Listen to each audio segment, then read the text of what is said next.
우리 아마 이 마태복음 1장, 2장은 1장, 2장은 아마 성탄절쯤 돼가지고 또 많이 그렇게 듣던 말씀이고 또 본문인 줄로 압니다. 그래서 오늘은 좀 이렇게 뒷부분의 본문을 생각하려고 합니다. 예수님이 이 세상에 오시는 때가 언제였는지, 그리고 오신 장소가 어딘지를 마태복음 2장은 우리에게 가르쳐주고 있습니다.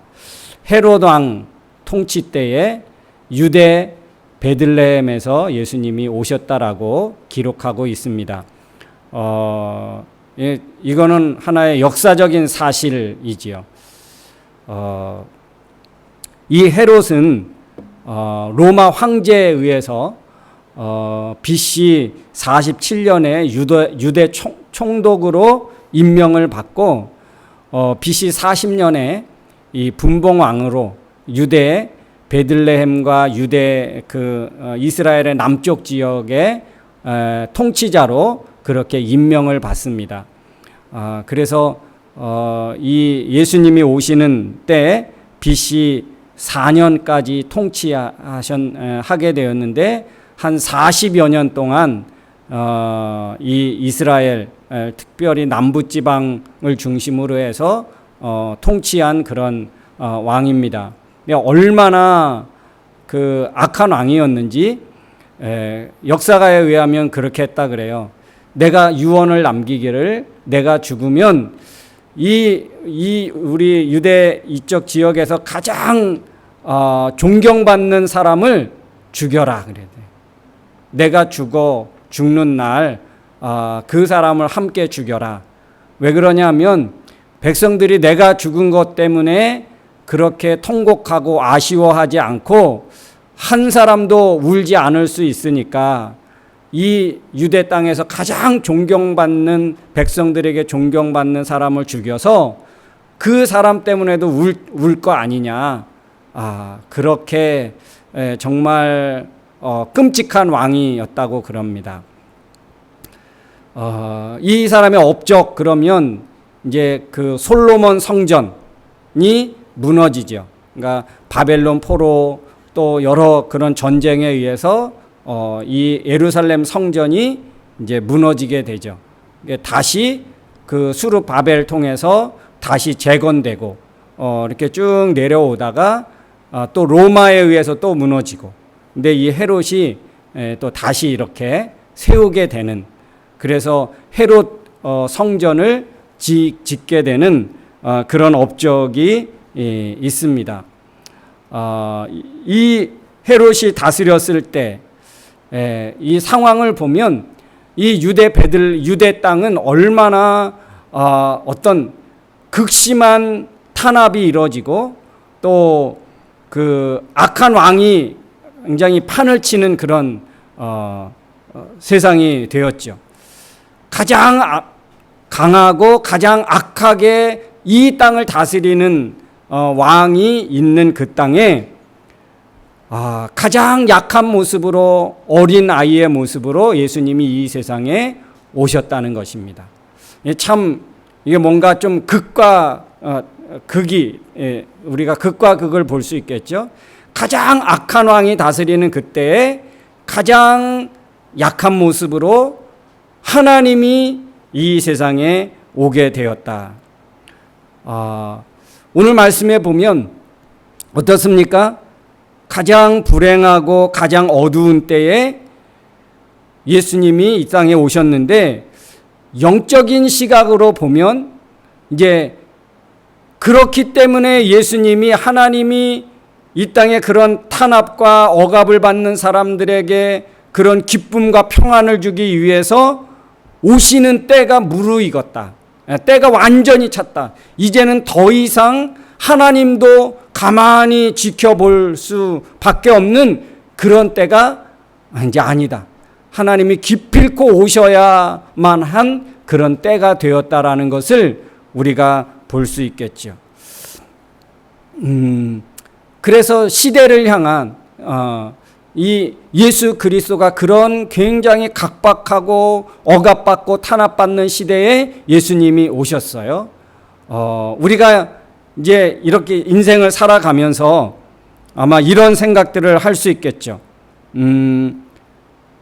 왜 나야? 시대를 탓하기도 하고, 또 어쩌면 다른 사람을 탓하기도 하고, 그럴 수 있겠죠. 그런데 하나님은 그 시대를 향한, 나 자신을 향한, 또 우리 교회를 향한 하나님의 뜻이 분명히 있는 줄로 믿습니다. 그런 어렵고 힘든 때에 예수 그리스도를 보낸 것은 분명히 하나님의 뜻이 있다는 것이죠. 에스더, 여러분 구약 성경 에스더를 아십니까?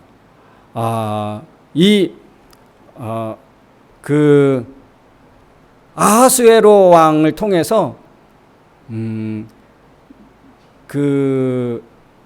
이스라엘 유대 사람들을 완전히 다 멸절하려고 하는 그런 정말 힘든 시대를 맞이하게 되죠. 그럴 때 모르드게가 그 아하수에로 왕의 왕비가 되어진 에스더에게 그렇게 말합니다. 이 하만의 계략에 의해서 우리 유대 민족이 이제 다 죽게 생겼다. 그러니 이 문제를 이 왕에게 고해야 한다. 그래서 하만의 그 계략을 멈추지 않으면 우리는 다 죽는다. 나는 저 성문에서 금식하며 기도할 테니 너도 목숨 걸고, 왕이 부르지 않았지만 너 목숨 걸고 왕 앞에 가서 우리 유대 민족의 이 억울함을, 이 위기를 반드시 알려야 된다. 그럽니다. 그러면서 하는 말이, 이때를 위해서 너를 왕비로 세웠다. 왕비로 세웠는지 누가 아느냐? 이때를 위해서 왕 앞에 우리의 억울하고 우리의 이 위기에 있는 우리 민족을 건져내기 위해서 하나님이 먼저 세워 주셨으니 주저하지 말고 왕 앞에 나아가라. 그렇게 말하죠. 여러분, 하나님은 가장 어렵고 힘든 때에 예수 그리스도를 보내셔서 그 어렵고 힘든 그 환경, 정치 환경, 종교와 모든 사회 환경을 바꾸기 원해서 하나님이 보내셨다는 하나님의 큰 뜻이 있는 줄로 믿습니다. 우리를 향한 하나님의 뜻이 분명히 있는 줄로 믿습니다. 오늘 2023년 한 해를 살아가면서 우리에게 혹 원치 않은 일들이, 우리가 근심과 걱정과 어려움이 혹 있다면 분명히 하나님 이것도 뜻이 있는 줄로 믿습니다. 우리를 향한 하나님의 뜻이 있는 줄 믿습니다. 내 뜻을 이루지 마시고 하나님의 뜻을 이루어 주시옵소서. 이렇게 여러분 하나님 앞에 기도하며 나갈 수 있기를 주의 이름으로 축원합니다. 여러분, 예수님이 이 세상에 가장 약한 모습으로 오셨습니다. 가장 가난한 모습, 가장 약한 모습으로 오셨습니다. 특히나 여러분, 그 어린 아이로 아무 힘없고 혼자서도 먹을 수 없고 혼자서도 어디 움직일 수도 없는, 이동할 수도 없는 그런 약한 모습으로 오셨습니다. 가장 강력한 힘을 가진 왕이 있는 그때에 자기의 힘으로는 아무것도 할 수 없는 가장 약한 아기의 모습으로 오셨다는 것입니다. 그만큼 예수님은 이 세상에 오시면서부터 뭘 느꼈습니까?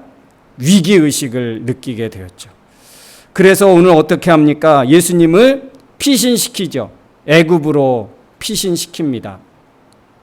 꿈에 요셉에게 나타나서 이 아기의 목숨을 찾는 자가 있으니 빨리 애굽으로 피신해 가라. 그렇죠?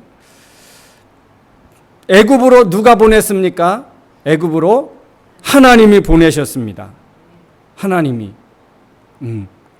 하나님은 분명히 피할 길을 늘 예비하고 계시는 줄로 믿습니다. 하나님은 피할 길을 주시는 분이십니다. 하나님이 예수님을 보호하시죠. 그리고 애굽으로 가는데 오늘 그 꿈에 나타납니다. 꿈에 누구에게? 요셉에게 나타나는데 여러분, 아기를 낳는 것도 제대로 준비하지 못했습니다. 어떻게요? 변변한 어떤 그런 따뜻한 바람막이를 할 수 있는 그런 방도 아니고, 또 그런 어떤 그 아이 낳는 그런 장소도 아니고, 진짜 외양간 마구간에서, 말 구유에서, 말 그 염을 먹는 그 통에다가 겨우 그 바람막이를 해서 강보에 쌓아서 거기에 놓을 수밖에 없는 좀 비참한 상황 아닙니까? 그렇죠? 그러니까 아이를 낳을 수 있는 준비도 아무것도 할 수 없는 상황이었습니다. 준비 안 됐는데, 아이 낳을 준비도 안 됐는데 다른 나라로 이동한다는 준비는 어떻게 했습니까? 네? 그 준비조차도 돼 있지 못할 상황이었을 거예요. 아무 준비도 없습니다. 근데 여러분, 지금은 뭐 대중교통이나 뭐 여러 이동 상황이 편하지만 옛날에는 그러지 않잖아요. 그리고 곳곳마다 마을이 있고 마을과 마을 사이에는 항상 그 외진 위험한 곳이 있습니다. 그때는 경제적인 생활이 활발하고 경제를 이렇게 자기 스스로 노력해서 뭐 수입을 얻고 이런 세상이 아니고, 농사를 짓지 않으면 살 수 없는, 그러기 때문에 누군가를 해치고 누군가를 빼앗아서 자기가 살아가야 되는 그런 상황에 있는 사람들이 많았다는 거죠. 그래서 도적대들이 많았고 강도들이 많았고 남의 것을 노리는 사람들이 많았습니다. 근데 여기서 여러분, 이 유대 베들레헴에서 한참 밑으로 애굽까지 내려가는 그 길은 얼마나 도적 그런 위험들, 하루 뭐 며칠 길이 아니고 몇십 일을 가야 되는 그런 먼 길, 이거는 뭐 내놓고 가는 것과 같습니까? 목숨 내놓고 가는 것과 같은 거예요. 목숨 내놓고. 그럼에도 불구하고 어떻게 합니까? 이들은 순종해서 갑니다. 그들은 순종해서 가요. 왜요? 하나님이 말씀하시고 또 하나님이 그에게 명령하셨기 때문에, 그래서 애굽으로 피신해 갑니다. 목숨 걸고 가는 거예요. 근데 여러분, 이제 애굽에 내려가서 얼마 동안 머물러 있었는지는 모릅니다. 그런데 헤롯이 죽었다는 소식이 들립니다. 그래서 오늘 19절에 그렇게 말씀하고 있습니다. 헤롯이 죽은 후에 꿈에 다시 하나님이 그에게 말씀하십니다. 이 아이의 생명을 찾던 자가 죽었으니 다시 이스라엘로 돌아와라. 그죠? 그런데 이것이 그냥 우연히 헤롯이 죽어서 다시 돌아온 것이 아니고, 이게 다 구약에 예언된 말씀이 있었다는 거예요. 호세아 11장 1절 말씀 한번 우리 같이 읽겠습니다. 시작. 이스라엘이 어렸을 때에 내가 그를 내 아들처럼 사랑하여 이집트에서 불러냈다. 이집트에서 언제 불러냈다고요? 어렸을 때. 물론 신앙이 어렸을 때, 아니면 전혀 어떤 나라가 뭐 이렇게 기틀이 마련되지 않았을 때, 그런 때일 수도 있지만, 오늘 어렸을 때, 예수님이 아기였을 때 애굽으로 피신시켰다가 그 애굽에서 다시 불러내었다고 하는데, 누구처럼? 내 아들처럼 다시 불러내었다는 것입니다. 당시 이집트는 어떤 곳이었느냐? 나일강의 문명이 일어났던 시대입니다. 나일강의 문명. 그게 무슨 문명입니까? 세계 4대 문명 중에 하나죠.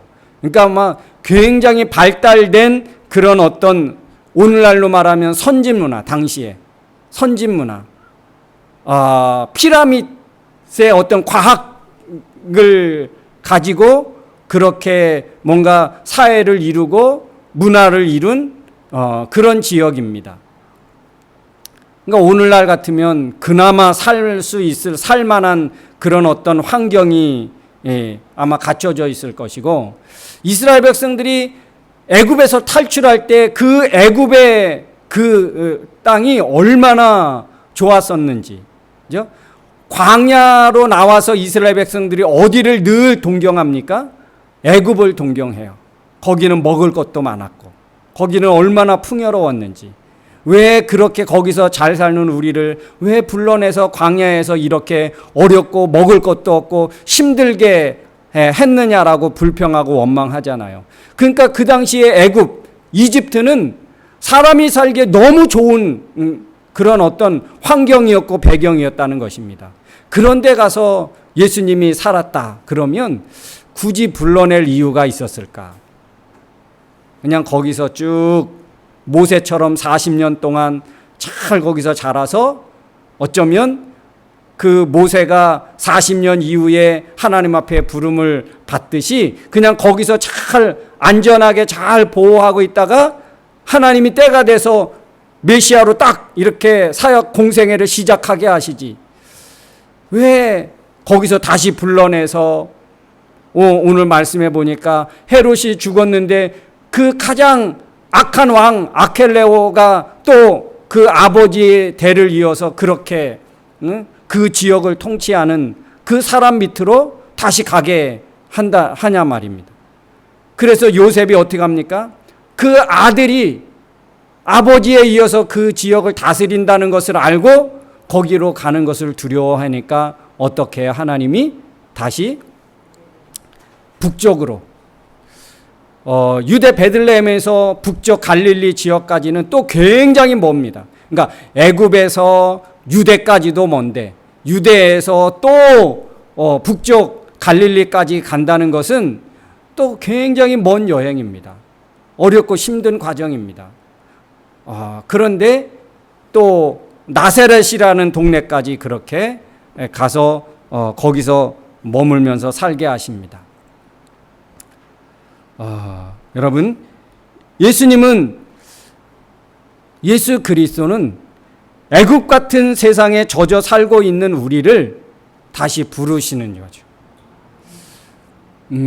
참 우리는 이 세상에 얼마나 좀 살만한 그런 어떤 환경, 살만한 곳에서 우리가 살고 있는 거 아닙니까? 그런데 하나님이 우리를 부르시길 원하십니다. 우리가 이곳에 영원히 살 것이 아니라는 것입니다. 애굽은 그렇게 어떤 정치, 경제가 이렇게 성장하니까 주로 그 당시의 사람들은 어떤 삶이었습니까? 봤더니 온갖 우상들이 넘쳐나고 음란하고 타락하여 문화와 어떤 풍습과 사회가 그렇게 우리 그 하나님의 아들이 그곳에서 살아가기는 하나님도 그곳에 오랫동안 머물게 할 수 없을 정도로 그래서 그곳에서 불러내시죠. 애굽에서 불러내십니다. 하나님은 우리를 이 땅에 보내시고 살게 하지만 이 땅에서 영향받고 이 땅에서 물들며 살아가는 것을 하나님은 결코 원치 않으십니다. 하나님은 다시 부르시기를 원하시고 하나님이 원하시는 것을 이루기 위해서 하나님은 그 아들을 애굽에 피신시켰다가 다시 부르시는 것처럼 우리도 마찬가지로 살기 좋은 곳에서 또 이 땅의 어떤 그런 문화와 환경과 그런 곳에 우리가 물들며 살지 아니하도록 주님은 늘 수시로 우리를 불러내시기를 원하시는 줄로 믿습니다. 그래서 그것을 깨닫는 자가 복이 있고 깨닫는 자가 지혜로운 자고 깨닫는 자가 믿음 있는 자인 줄로 믿습니다. 그래서 여러분 이제 애굽에서 나오잖아요. 애굽에서 그래서 이스라엘 땅으로 가라고 하십니다. 왜 그렇게 애굽에서 불러내셨을까? 그것도 두 가지 이유가 있는데 첫 번째는 뭐냐 하면 구약의 말씀을 이루려고 또 하나는 예수님은 이스라엘의 잃어버린 자를 위해서 이 세상에 보내신 분이라는 거죠. 이스라엘을 구원하시려고 다시 부르셨다는 것입니다. 우리도 마찬가지예요. 다시 부르신 이유가 있습니다. 우리를 주님의 자녀로 부르신 이유가 있습니다. 그 이유는 두 가지인데, 첫 번째는 뭐라? 하나님의 말씀을, 하나님의 뜻을 이루시려고, 하나님이 나를 선택하시고 나를 구원하시기를 기뻐하셔서 그 구원의 말씀을 이루려고 하나님이 우리를 지금도 부르고 있다는 사실이고, 또 한 가지는 사람들을 구원해내려고 하나님이 나같이 연약한 자를 불러서 믿게 하시고, 이 믿는 나를 통해서 하나님은 누군가를 구원해내시려고 하나님이 우리를 지금도 부르고 계시다는 사실입니다. 애굽에서 부르셔서 어디로 보내셨다고요? 나사렛으로. 나사렛. 그런데 여러분, 구약에 나사렛이라는 지명이 없다는 것입니다. 구약 시대에는. 예. 나사렛이라는 곳이 없었습니다. 지명이.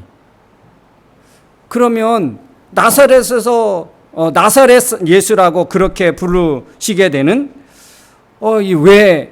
그러면 구약의 이 말씀이 그러면 잘못된 거냐? 그런데 이 나사렛이라고 하는 의미를 우리가 살펴봐야 되는데, 우리 이사야 11장 1절 말씀 한번 우리 같이 읽겠습니다. 시작.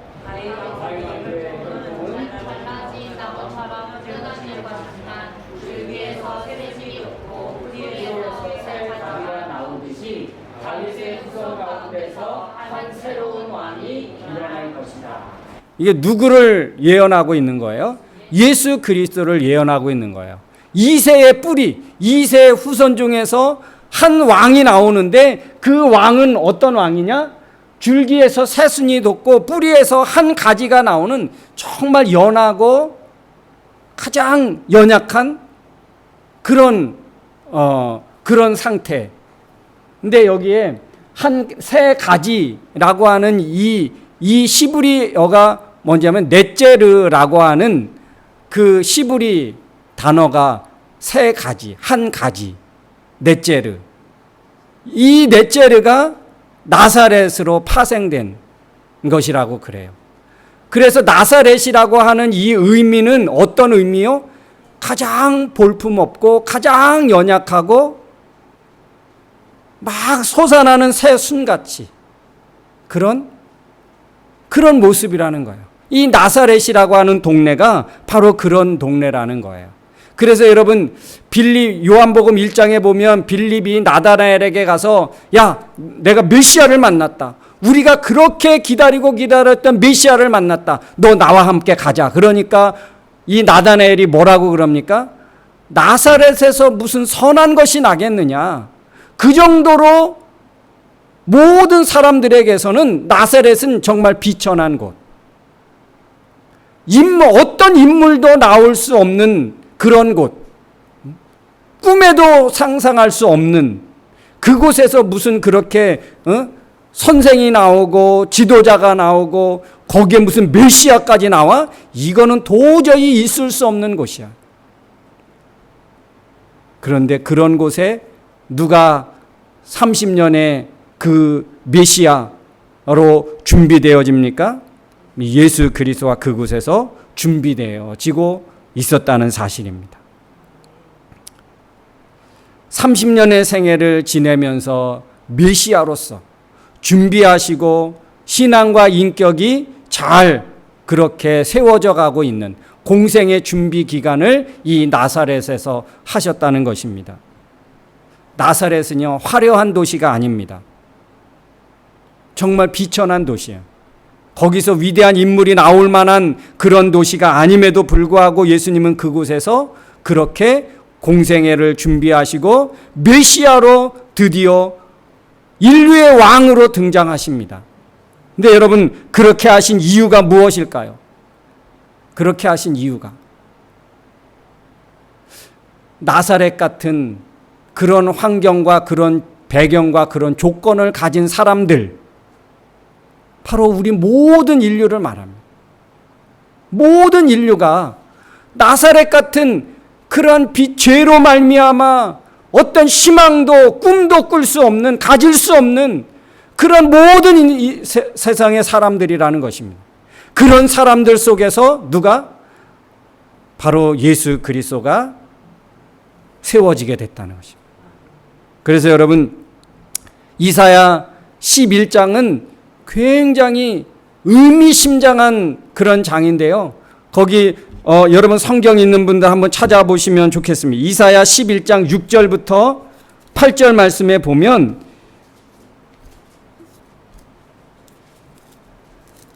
이사야 11장 6절부터 8절 말씀 누가 한번 읽어 보실래요? 크게. 그때 이리와 어린 양이 함께 살며 표범이 어린 염소와 함께 눕고 송아지와 사자 새끼가 함께 먹으며 어린 아이들이 그것들을 돌볼 것이다. 그리고 암소와 곰이 함께 먹고 그 새끼들이 함께 누울 것이며 사자가 소처럼 풀을 먹고 젖먹이가 독사 곁에서 놀며 어린 아이들이 독사불에 손을 넣어도 해를 입지 않을 것이다. 아멘. 여러분, 이런 세상이에요. 이런 세상. 한 아이가 여기 우리 아까 그 이새 한 줄기에서 연한 순같이 이스라엘을 다스리는 왕이 나오는데 그 왕이 만들어낼 세상. 이새의 아들 그 줄기에서 나오는 한 왕, 그 왕을 통해서 다스려지게 되는 그 나라가 어떤 나라냐? 바로 우리 승민 자매가 읽었던처럼 11장 6절부터 8절처럼 뭐가? 곰과 양이 함께 풀을 뜯어요. 그죠? 그리고 독사 옆에 굴에 어린아이가 손을 넣고 독사와 함께 놀아요. 해를 받지도 않고 누군가 해를 주지도 않고 곰과 양이 함께 먹는다? 이거는 곰의 밥이죠. 그죠? 그런데 그렇지 않다는 거야. 표범과 새끼 염소가 함께 눕고 송아지와 사자가 함께 한 공간에 같이 있어요. 같이 살아가요. 이게 여러분 자연 세상에서 있을 만한 그런 세상입니까? 도저히 불가능한 일이 누구로 인해서? 예수 그리스도로 인해서 이런 세상이 펼쳐지게 된다는 것입니다. 여러분, 앞으로 우리가 예수 그리스도를 통하여 누리게 되는 믿음의 세상이 그런 세상이고, 우리가 앞으로 누리게 될 예수 그리스도를 믿어서 누리게 될 하나님의 나라가 바로 그런 세상이라는 것입니다. 이런 세상에 바로 예수 그리스도가 다스리고 다스리는 세계가 될 것을 오늘 말씀하고 있는 거죠. 나사렛이라는 동네를 통해서 예수님이 장차 메시아로 사역하시면서 그 메시아가 이루게 될 세상이 바로 이런 세상이라는 거예요. 말씀을 정리하겠습니다.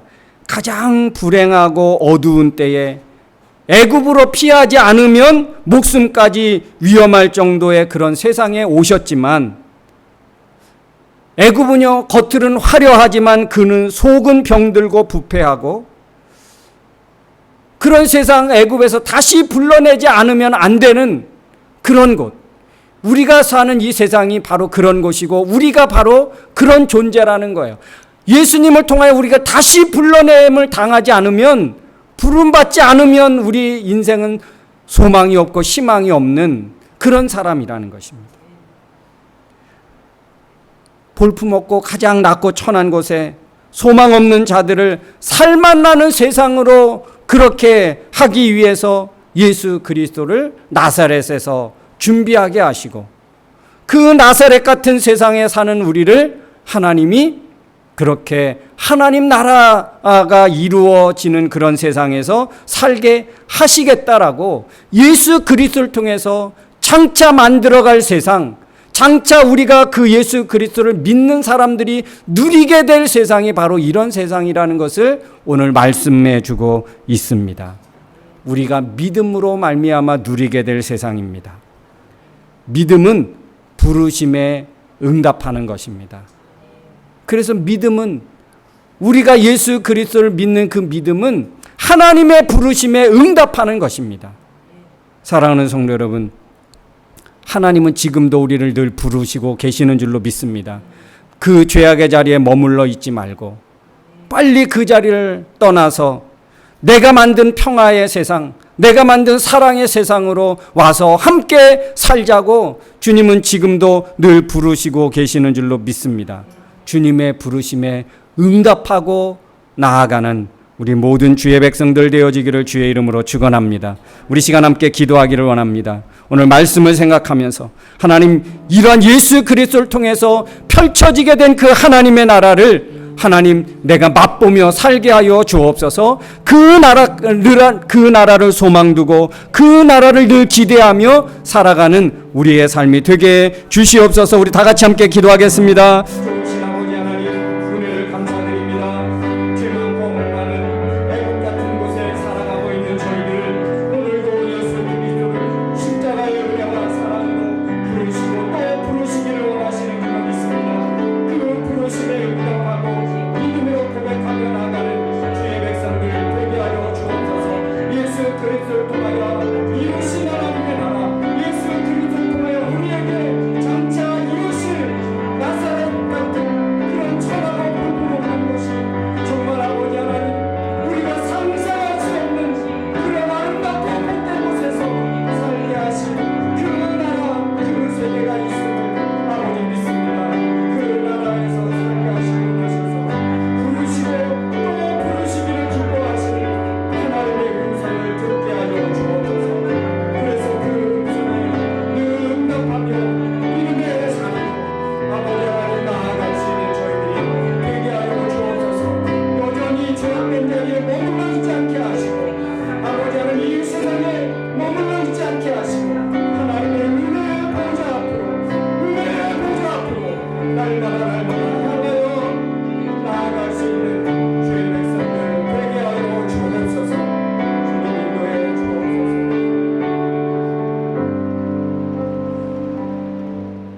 예수님을 통하여 우리에게 허락해 주실 너무너무 복되고 아름다운 그 세상을 소망합니다.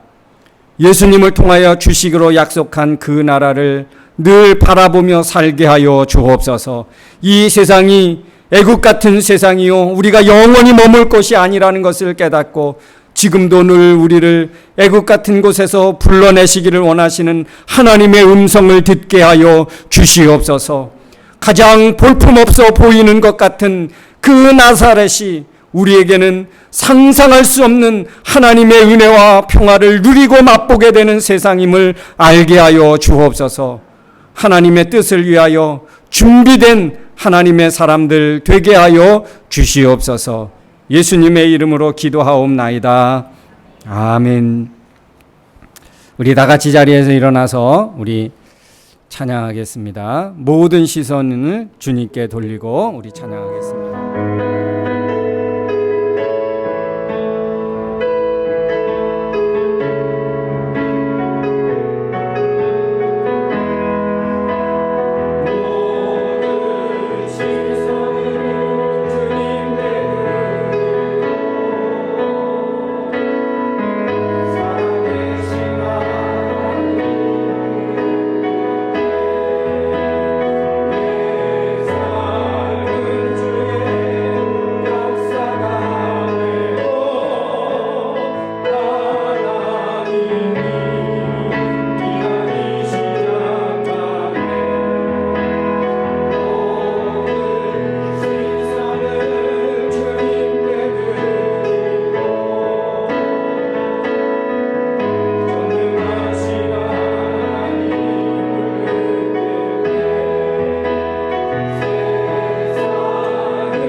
기도하겠습니다.